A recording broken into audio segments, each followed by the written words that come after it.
దీనికి ఇప్పుడు రామగారు చెప్పినట్టు అంత సాఫ్ట్గానే జరిగిపోతాను. ఎందుకంటే ఒక సినిమా దీనికి పడిన స్ట్రగుల్ ఒక టేకాఫ్ అయ్యాం కాబట్టి ఆ కరెక్షన్స్ అన్ని ముందుగానే జాగ్రత్తగానే ఉంచుకొని సెన్సార్కి అప్లై చేస్తాం కాబట్టి అన్ని ఆన్ టైంలోనే అనుకున్న విధంగా జరుగుతాయని చెప్పి పాజిటివ్ ఒపీనియన్. ఫస్ట్ డెలివరీ కష్టంగానే సెకండ్ డెలివరీ కష్టం.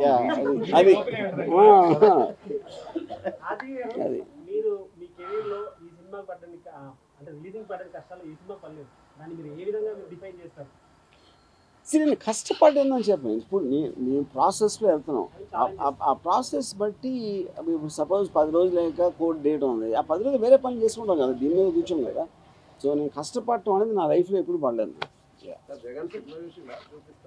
నేను చూడండి వైసీపీ వాళ్ళ దగ్గర నుంచి వాళ్ళ నేతల దగ్గర నుంచి మీరు ఎవరైనా టచ్లో ఉంటారు కదా సార్, వాళ్ళ ఒపీనియన్ అంటే వాళ్ళు ఎవరో చూడలేదు సినిమా.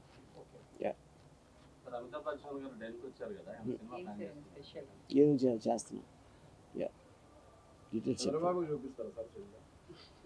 ఈ పాటి చూసే ఉంటారు అనుకుంటున్నాను.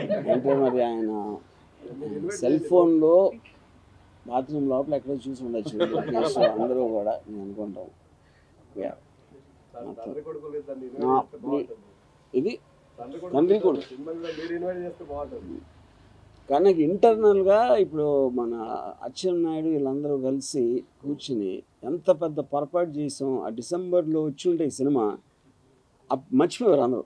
ఇప్పుడు అంటే ఏది కూడా ఎవరికి ఇప్పుడున్న అటెన్షన్ స్పాన్లో 10 రోజుల కన్నా గుర్తుండదు. అది అందరికి తెలిసిన విషయం. ఇప్పుడు దాన్ని లాగి సరిగ్గా ఇప్పుడు తెచ్చారు. అది మన లోకేష్ వ్యూహం. అది మా వ్యూహానికి ప్రతి వ్యూహం లోకేష్. సమస్య లేని ఇల్లు ఉండదు, పరిష్కారం లేని సమస్య ఉండదు. బంధాలు గొప్పవి, బాధలు చిన్నవి. మీ సమస్యని మేము పరిష్కరిస్తాం. రండి మాట్లాడుకుందాం.